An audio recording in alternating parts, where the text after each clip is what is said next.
Okay. All right. Well, good morning. Happy New Year. Welcome to your first week as a county clerk. We hope it's going well. The middle of the week now, so it's Wednesday. Just wanted to kind of touch a few things before we get started today. I'm going to turn it over to Lori here shortly to talk to you about some reconciling. Wanted to let you know that all of the sessions done in December were recorded and they are available now on our website. So if you go to our website, go underneath counties, you just have to hit the plus next to December. It will make an accordion kind of a menu, and you should be able to see the recordings next to their associated packets. We are going to do a Q&A here at the end. I will give you control of your cameras and mics just like we did the last sessions, so you can ask any questions or introduce yourself again, however you would like. If you have a new email that you have not let us know, it's a work email through the county, if you would send us an email to counties, COUNTIES @sboa.in.gov. We will be sending out emails for the newly elected, and if we don't have that email, it's going to be going to your personal. So if you would please get that information to us. Also, please remember to subscribe on our website so that any future emails and information that needs to go out from us will be available to you as well. A couple other friendly reminders here. Hopefully everybody's got their bonds, their official bonds. If not, contact us. We just need to work on getting that for you and working with you to get that done as quickly as possible. Today's packet is also available on the website too, which is basically the training, and I think there was a bank reconcilement included in that as well. All right. Well, without further ado, I'm going to turn it over to Lori, and she's going to discuss reconciling for the county clerks today. You ready, Lori? I am ready. Okay. There you go. I am going to share. Getting a little better at this. Not perfect. No, you're doing good.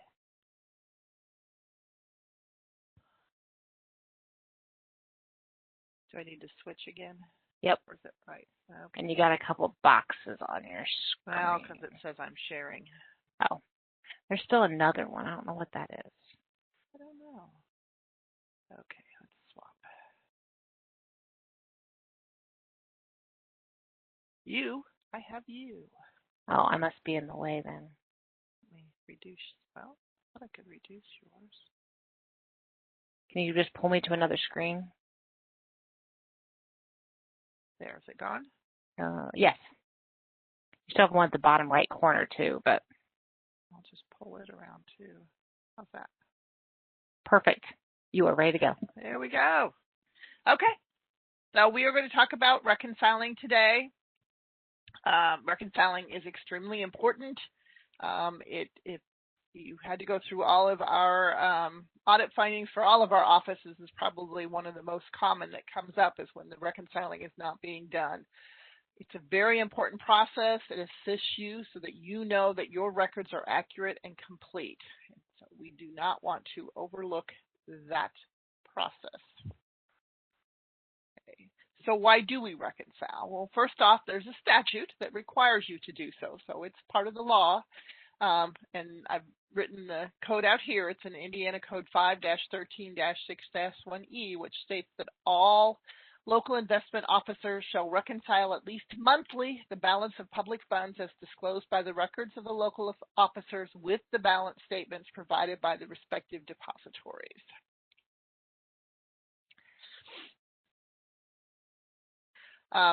Again, it's monthly, so that is the absolute minimum amount. A lot of you have online banking, and you can access your account information at any time, so you can do it more often than monthly or review your transactions more often than monthly. But at the very least, you need to do this at least once a month. Okay. We know there have been in the past fraudulent activity in accounts where someone has taken, for example, the check bank routing number and the check information and produced a fraudulent check and run it through. And if you, in this situation, the official had not checked their bank statements for a couple of months, and so they did not pick up on this fraudulent check, by the time that they realized that it had happened, it was past the time period for the bank to make good on that, because you have a certain amount of time to report these kind of errors and have them correct that. So that caused then the county to lose money on that. So it's very, very important that you are checking your bank transactions every month to look for things like the fraudulent activity. Okay. During an audit, we get, as I said, this can be one of the most common findings, but during an audit, we expect to see monthly reconcilements. That is one of the things we will be asking you for and we will expect to see. And failure to reconcile monthly can result in a finding in your audit report. So what is reconciling? And basically it means making one account consistent with another. So every transaction in your office, every receipt, every payment has to be posted to your financial records. There should not be any transaction that doesn't run through your financial records or your books. Your financial records therefore show a summary of what has been collected, what has been dispersed, and what remains in your accounts. You are required to keep financial records for your office because you collect court costs, fees, fines. You also hold in trust items such as bonds and judgments. Your financial records should be accurate and complete. Your day's collection should be posted each day, and any payment should be posted at the time the checks are issued. The same time that you are keeping your financial records, the bank also keeps financial records for all of its account holders, including your bank account. And it sends statements, usually monthly, as a report of the bank's records for the activity in your specific accounts. So again, the bank statement is the bank's records. It's not your record. You cannot use the bank statement as your financial record. That is why you reconcile. So when you reconcile your financial records to the bank's records, it helps support the accuracy of your financial records and the amount being held in the clerk's trust account and child support accounts. Remember that banks can and do make mistakes. The reconcilement allows you to determine if there have been any bank errors and to then turn to the bank and get them corrected immediately.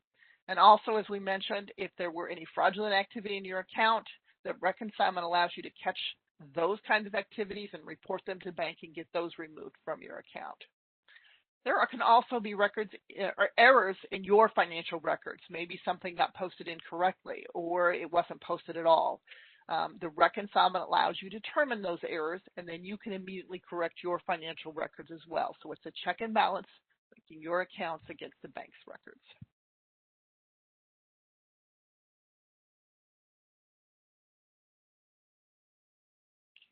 Indiana Code 5-13-5-1 states that every public officer who receives or distributes public funds, and that would include your office, shall keep a cash book into which the public officer shall enter daily by item all receipts of public funds and the balance the cash book daily to show funds on hand at the close of each day.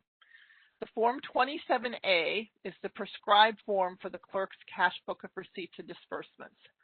I put part of the form on this slide. It is much too large to fit on one screen or even on one page. It's actually a two-page form.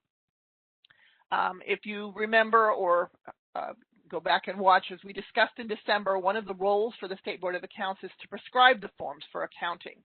However, these forms are all manual forms, and it is possible to adopt a software system for your case management and financial software that generates reports that are used in lieu of the prescribed forms, and I am guessing that every single clerk's office already has such software. A lot of the counties use Odyssey, which was developed by the state, but there are other software systems such as CSI and others that I'm not thinking of right now that are used as well. I am going to go through the manual forms, and we'll often do that as we're going through this training, because the process that these manual forms are showing you should be exactly the same thing that your software does. They're just, again, in a manual form. So if you understand how it should work, you should be better able to understand how your software works. Because for all of the offices, there are different softwares. It's impossible for us to know ins and outs of every software that's used. So it's better to come back to something that we can all have in common. And so that's why we use this manual forms.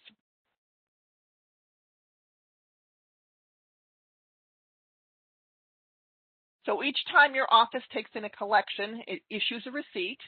That receipt is posted to the financial records. What this form shows you is that, again, the records would show the date, the receipt number issued, the record associated with the receipt or cause number of the case, the payee, and the total amount received.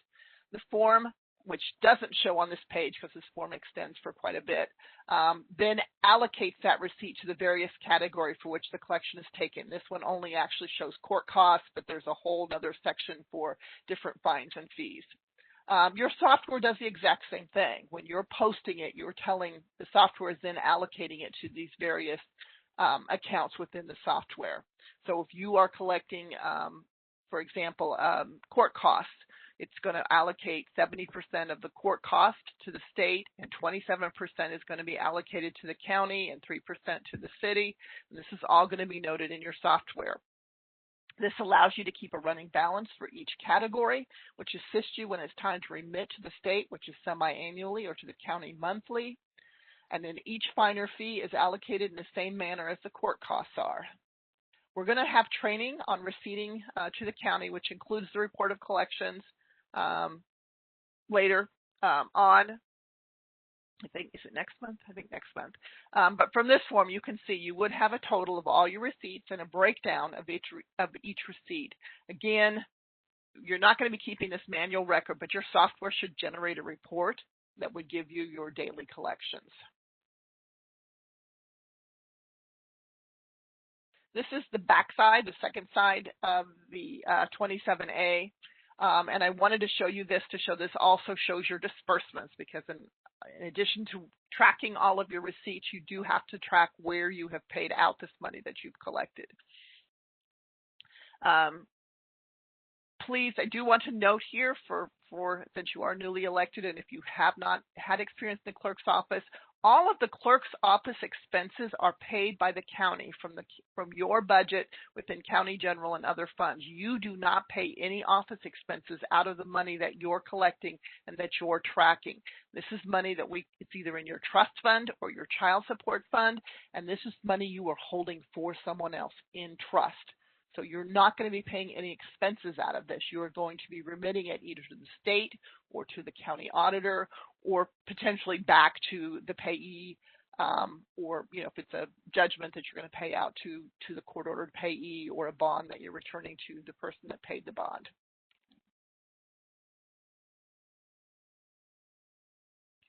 Again, your software will have totaled all these categories, will provide you with the information you need to make the disbursements from your trust fund. Child support is really a separate software system called ISETS. It may be replaced in the near future, but the software is supplied by Department of Child Services, who oversees the child support program. At the present time, the clerk's office only collects cash payments of child support. All other payments are sent to the central processing for state child support. So while child support is important, it is just not as big a part of the clerk's duties as it was in the past. But your ISETS account is also reconciled monthly, and these reports are sent to DCS, and we will be having training on that specifically from DCS later this month. This is the prescribed Form 46, which is a summary of the information in the cash book of receipts and disbursements that we just went over. And so each day, this pulls that collection by category together. Again, your software is going to have a report that does the same thing.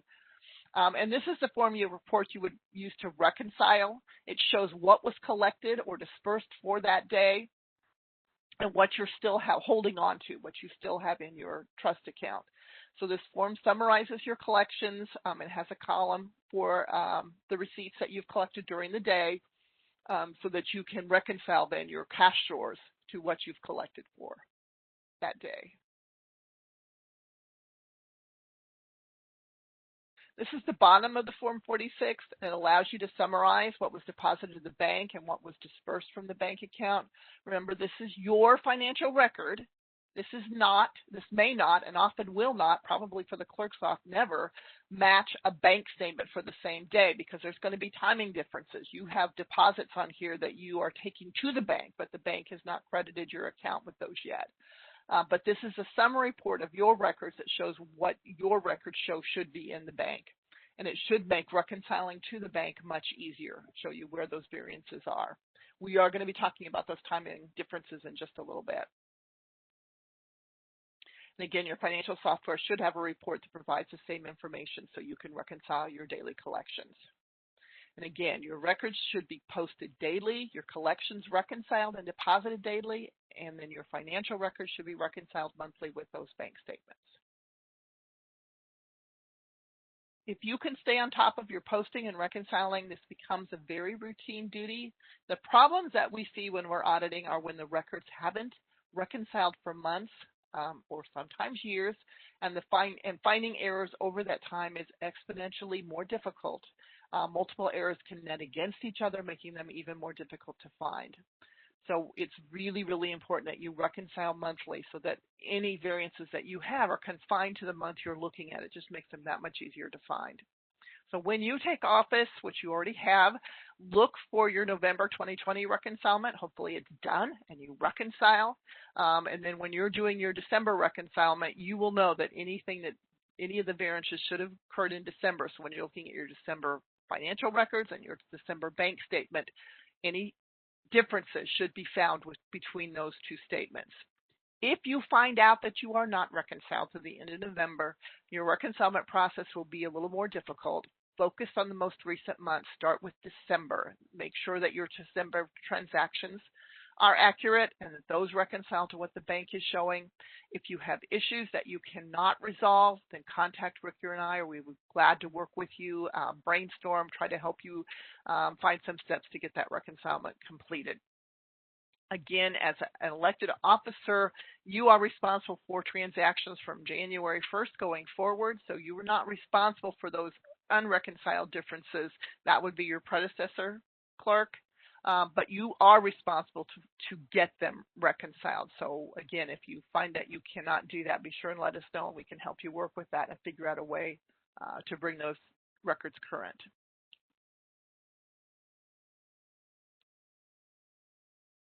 Okay, so the first step when you're focusing on your month, the first step is to make sure all of your postings for the month are completed and accurate. Each day, your cash drawer should be counted and reconciled to the receipt register for that day, and the duplicate deposit, which is the deposit report on your software possibly. This should not be done by one person, but internal controls with the segregation of duties should be implemented so that one employee may count out the cash drawer, but another reconciles that report or recounts the cash drawer to make the deposit. The cash change should be held out for the day, and if the drawer is over or short, make documentation of that amount. You are required by statute to make deposits daily. You will find, if you're looking back at 2020, that during COVID, this may have been relaxed if you had a county policy established to allow for the whole county to do deposits twice a week instead of daily. But once emergency is pretty much over, you're going back to those daily deposits. So as much as you're able to do that, you need to make the deposits daily. Okay. You also need to document any payments that are made by electronic means. So if you're accepting credit cards or debit cards for payments, those are receipted at the time of payment, but the deposit into your account may take a few days. So you need to have procedures in place to reconcile the receipts of those electronic payments and when those payments actually make it into your account so that you're following through to make sure all of those deposits have been made. All receipts should be posted daily to the cash book. For most software, as you enter the information for the receipt, it automatically gets posted. However, if it's posted as in a batch processing, make sure you're following your software process to make sure every day those batches are getting posted.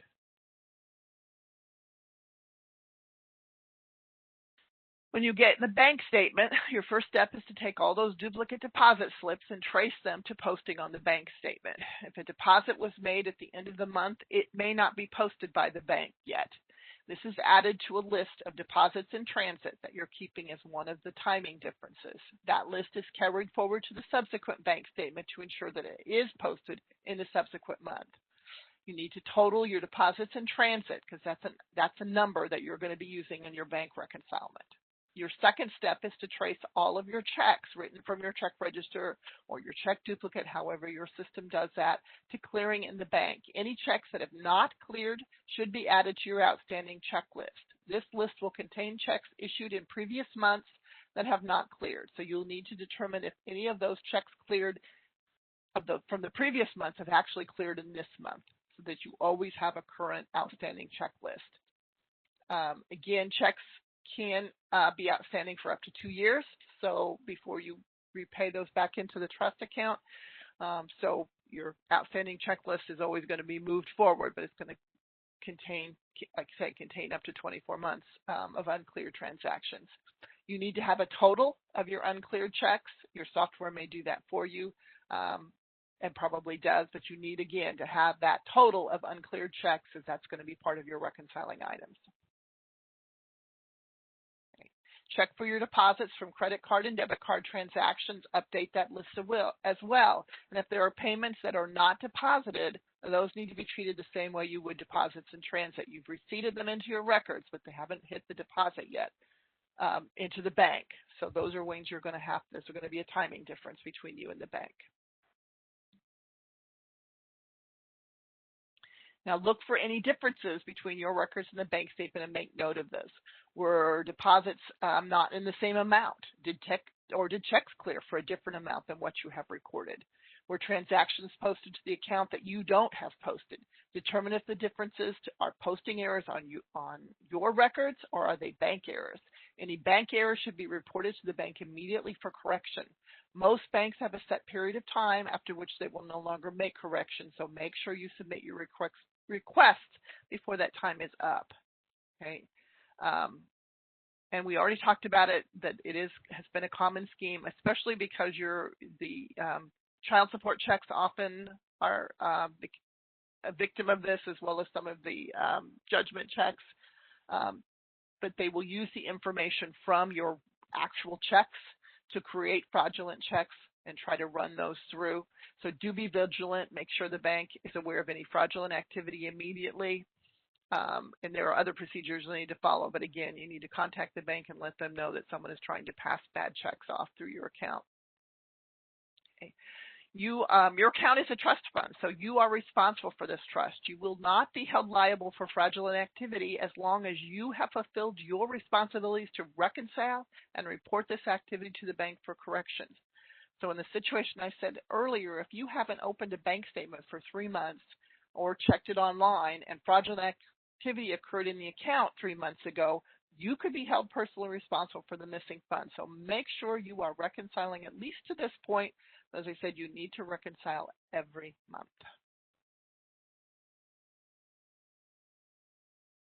So you've checked all the deposits and the checks, and everything's accounted for between your deposits in transit and your outstanding checklist, but some variances still occur. What are you looking for now? So this slide shows some common variances that you can check for.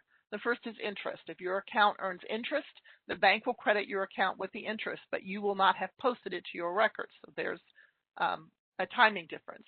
As we already mentioned, deposits in transit and uncleared checks would be accounted for. If the bank charges fees, this is kind of the opposite of interest, there's an amount debited from your account which has not been posted to your records.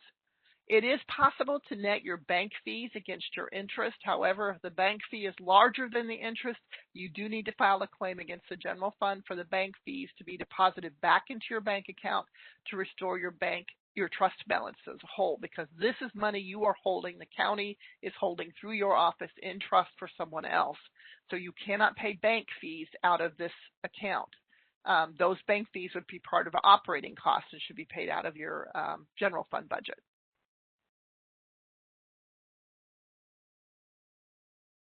There's some other variances. If the bank notifies you that a check was not accepted or it was dishonored, insufficient funds checked, that's going to be a variance, because the bank is not going to show that as being added to your account, but you're going to show that as a receipt on your records. So What you need to do at that is to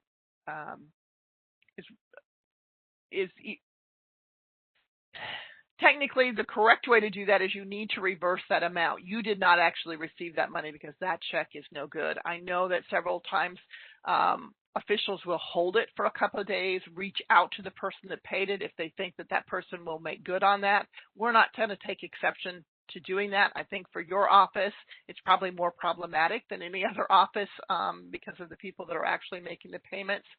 But technically, you need to go back in and void out that receipt so that you show that check is not that you did not receive that payment.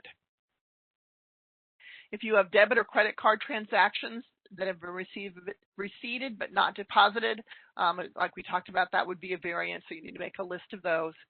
And now if you have posting errors on your records, that will cause a variance, and also bank errors. So either way, someone's made an error.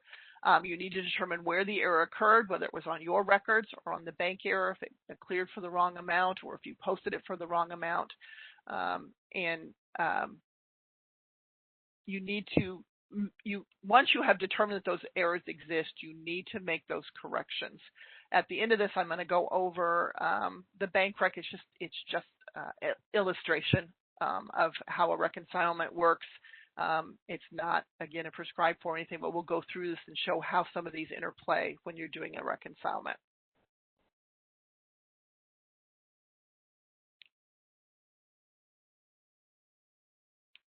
So when you're doing your bank reconcilement, you're actually starting with the balance as it appears on the bank statement. This is what the bank saves in your account. And you start applying your identified variances, so your outstanding checks, your deposits in transit, until you come down to an adjusted bank balance. And this will make a little more sense when we're going over this actual bank statement. The adjusted bank balance then should agree with your record balance, and all your variances would have been individually identified on that bank reconcilement. Please remember, again, if there are bank errors or posting errors on your records, those need to be corrected immediately. Don't carry them forward. We have actually seen posting errors carried for months. There is absolutely no reason to carry an error past the month it is identified. It needs to be corrected immediately. As long as you can identify the variance, you are considered reconciled, even though you have these variances. However, if you are plugging numbers or have one large unidentified number that you cannot explain, you are not reconciled. During an audit, the field will reperform some of your reconcilements, trace your variances to your source documents, and they will not accept plug figures or unidentified variances as reconciled. This could lead to a finding. So again, if you're having problems with your reconcilement, call us. The earlier we get on it and try to help you, the earlier we can identify the problems. And remember, the reconciling is agreeing between two accounts, so the answers are there. If the account has been out of balance for a long period of time, it is a lot more difficult to discover what those errors are, because you've got 12 months of bank statements or 6 months of bank statements to go through and 6 months of records. Given enough time and effort, it can be done. There are going to be situations where we may have other methods that we use because the amount of variance isn't worth the time or effort to find the exact what was the cause of that variance. And again, you're going to work with Rick or I to determine if those procedures should be done at a future point. Okay.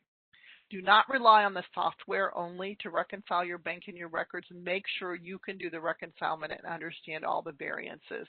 It's possible with some of these systems, and I've seen it, where you can put numbers in that make the system show you reconcile, but not necessarily actually reconcile. So make sure you understand the whole process and that you can do the reconcilement yourself.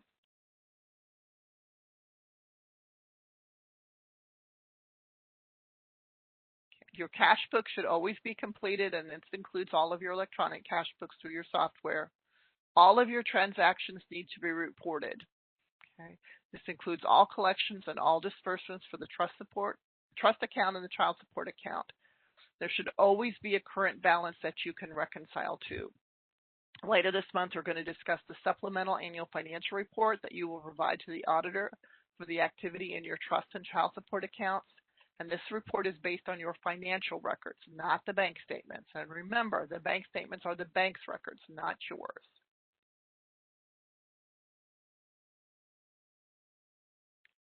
Again, if you are accepting debit or credit charges, you need to issue, you need to have accounting processes in place for these payments. You need to issue a receipt when the payment is made, either online or in person. If the electronic is made through another application, so someone is doing it online or through e-filing, you still need to receipt this payment into your system when you're notified it's been made. This will not be part of your deposit for that day, as the money is deposited electronically in your account, usually a day or two after the transaction. So your till is not going to agree with the deposit slips for the amount of electronic payments. So you're going to need some other means to track those, a spreadsheet or a log or something to track, or another report that tracks all of these individual electronic payments and make sure that they all hit your account eventually.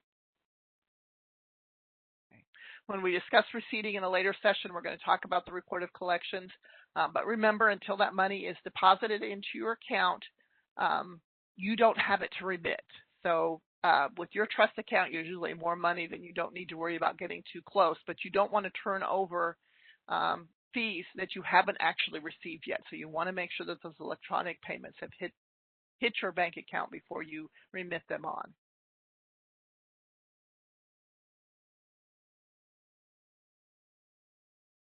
Okay, so we've already, there is statute, Indiana Code 33-32-2-9.2, call me if you ever need this, but you are not liable for dishonored checks. Even though you are responsible for safeguarding the trust funds, you're not responsible because someone wrote you an NSF check, as long as you, again, follow procedures to try to collect on that check. When you are first notified, in effect, your payment has not been made, so that receipt needs to be voided and the charges reposted, whatever it still needs to be paid. You should have procedures in the office to contact and follow through with the payee to try and get them to bring in cash for a money order to make the payment good. Within 90 days, a dishonored check should be referred to the prosecuting attorney for collection, and there is a statute on that as well. Until you have voided out the receipt, for example, could have reached out to the person and they said, okay, they'll be in tomorrow to bring in the money to make good on that. But until it's voided out, it's going to be a reconciling item. So if you're not immediately voiding those checks out, make sure you are tracking those NSF checks. When the subsequent payment is received, if you have already voided out the receipt, you'll need to then receipt that amount back in again. However, if you haven't voided out the receipt, do not receipt it in again, or you're going to have an error on your posting because you posted it twice. So you kind of have to think it through and figure out what's on your records, and make sure that you are posting exactly what you have. And again, don't post it twice.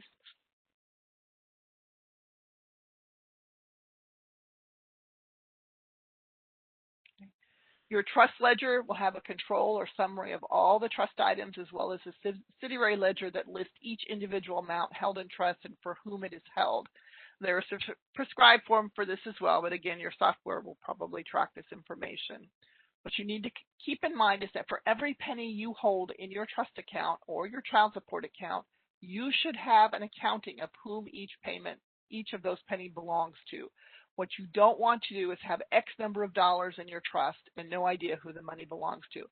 This sometimes happens when you're transferring from one software for another, and you may find it in your office if they changed software 2 years ago and they carried this unidentified variance. But all of the money in the trust fund belongs to someone, either an entity, it belongs to the state, or it belongs to the county or the city, or it would belong to an individual, whoever is the recipient of the judgment or who has paid the bond. And it's very important that you keep that subsidiary ledger up, especially at points where you're changing software, that you have identified clearly and keep records from the former software that shows where that money is to be paid. During an audit, we're going to be looking at the operations of your office. For most counties, the audit is done annually. And remember that when we come into audit in when we come into audit 2020 this year, we're coming in 2021, this is your predecessor's records. You are not responsible for those records. So the first audit is a good time to relax, ask some questions, learn what you need to change, if anything. We will be looking to make sure the collections are receipted properly, deposits are made timely, bank reconcilements need to be completed monthly. All receipts have been posted, charges are appropriated. In fee schedules, we talked a little bit about that in December, and records have been retained for audit.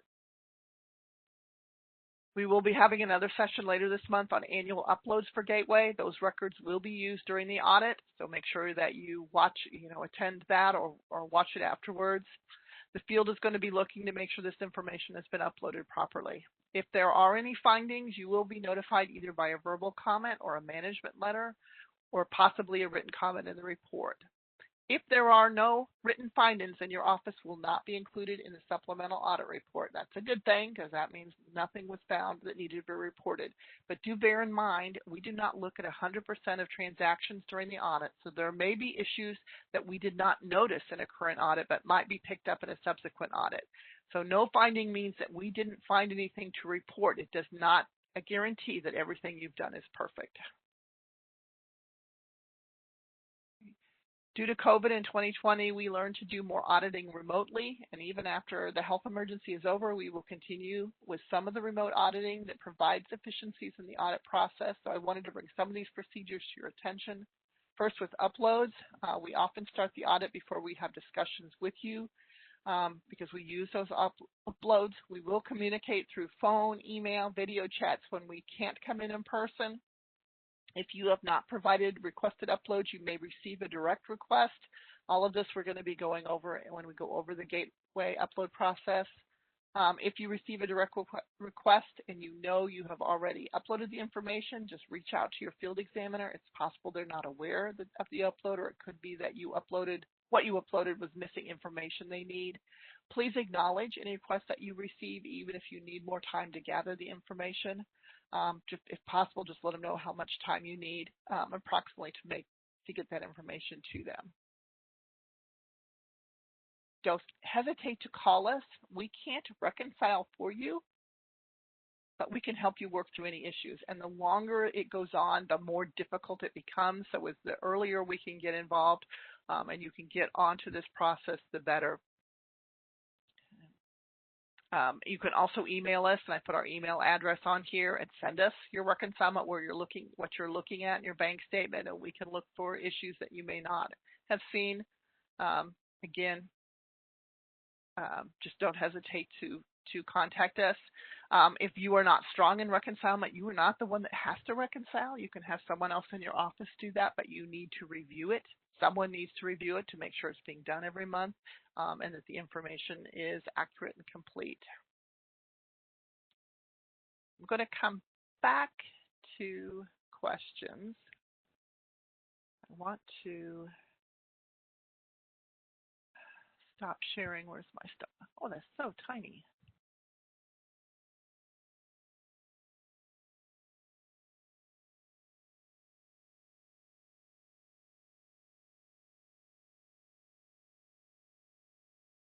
Can we see that or not? Okay, I'm going to move you over again. Okay, so this is, go to the clerk's one, I think. So this is an example, and you have a PDF of this in your packet of information. And this is an example of a bank reconcilement. Again, it's just to illustrate the process. This is not exactly, this isn't a prescribed form. It doesn't have to be done this way. But again, if you understand how the process works, you can tweak this or do your own reconcile to make it work for you. So again, you're starting with the amount that shows on your bank statement. So I've listed there's, 2 accounts and maybe an investment that you have, and you're pulling those numbers directly from those bank statements. So it says you have this much money as of March 31st in our bank or invested with us. Those are the numbers you're putting there and coming to a total. So if you look at this total, it does not match the record total because there are timing differences between what's on your records and what's in the bank. And again, as you go through there, you might have interest that needs to be posted. So that needs to be subtracted from your bank total because it's not on your records yet, because we're just trying to true the two accounts up. If you have deposits in transit, those need to be added because they're on your records, but the bank has not received them yet or actually credited them to your account. Your outstanding, again, you should have a list, and there may be, if you've got two banks, there may be two lists that you're adding together to total. These are the checks that you have written, so your system is showing them as disbursements, but they haven't cleared the bank, so they're still sitting in your bank account. So you need to subtract those out of the bank balance, the bank's reported balance, to come back to your record balance. And again, if you have a service charge, that needs to be subtracted out and for the reconcilement, because it's something that's been removed from your bank account that you have not posted to your records. And again, this is something that in this case, you could net it against your interest and post a little bit less interest when you do it. If this were higher, then you would need to get a claim from general fund to pay it, because the trust fund cannot pay back bank fees. I've also added, for example, if you had an NSF check, this is in a situation where you have not immediately voided this out, then that check also has to be removed because that, or added because that check is receipted in on your records, but the bank is not crediting you with that because the check was dishonored. Okay. And then credit card receipts are going to be similar to deposits in transit. And again, you're going to have a supporting list that shows those. When you add all of these timing differences, then you come down to an adjusted bank balance. So you're starting with the balance from the bank, you add your known timing differences, your known variances, and you come down to an adjusted bank balance. When you compare that to your record balance, they should agree. If they are not the same, then you've still got variances that need to be identified. And again, there could be a combination of two or three things, which makes it a little harder to find. But again, if you're current, then you should be able to look at your December records and or in this case, your March records and your March bank statement, and identify what those differences are. Okay, now questions.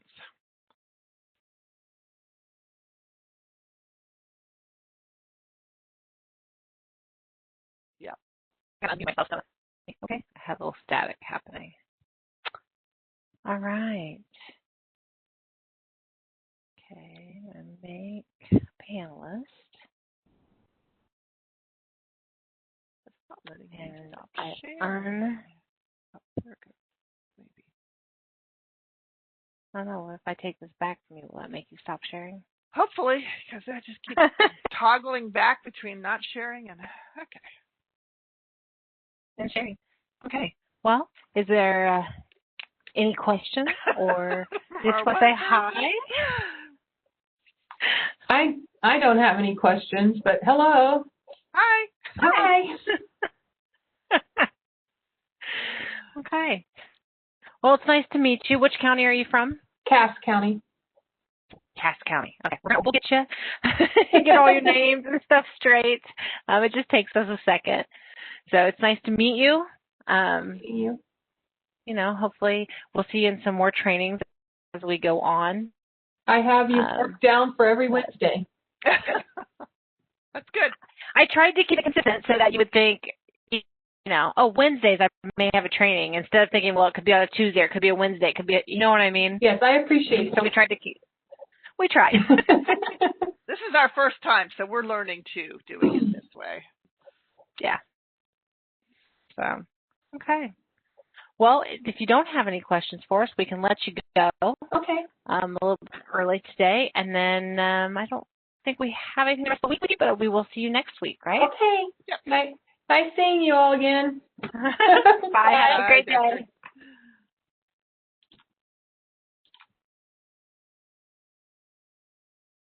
Okay.